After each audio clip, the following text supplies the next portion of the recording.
Are you tired of dealing with frustrating internet problems? Well, you've come to the right place. In today's video, we're diving deep into the world of internet issues and showing you practical ways to solve them once and for all. Whether it's slow speeds, intermittent connections, or mysterious outages, we've got you covered with tips and tricks to get your Verizon internet back on track. So let's get started.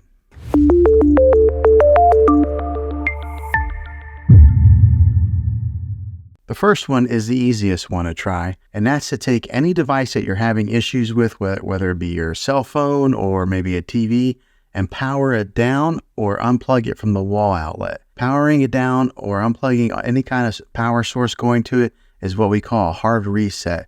And you want to leave it unplugged or powered down for at least 60 seconds. Now don't be impatient here, wait the whole 60 seconds, then power back up or plug it back in, and then see if it's working now. If that fixes it, then great. If not, let's go ahead and move on to the next method. And that would be to push the reset button on your modem or router. Not all routers have this, but if yours does, go ahead and give this a try. If hitting the reset button doesn't work, then let's go on to this next method. And that's to find the router that is giving you Wi-Fi and go ahead and unplug the power to that for 60 seconds. Then plug it back in. If that doesn't work, let's go ahead and move on to the next method. Move your router to a different location so that it's more open and it can broadcast a better signal without any interference. Hopefully this will help. The last thing to do is to call your internet provider, and they might have to tap into your modem remotely to run a diagnosis check, and maybe that'll fix it. Some providers will send you a modem for free if you are continuing to have problems with it, especially if you tell them that you might want to cancel service with them. Well, hopefully this video was helpful.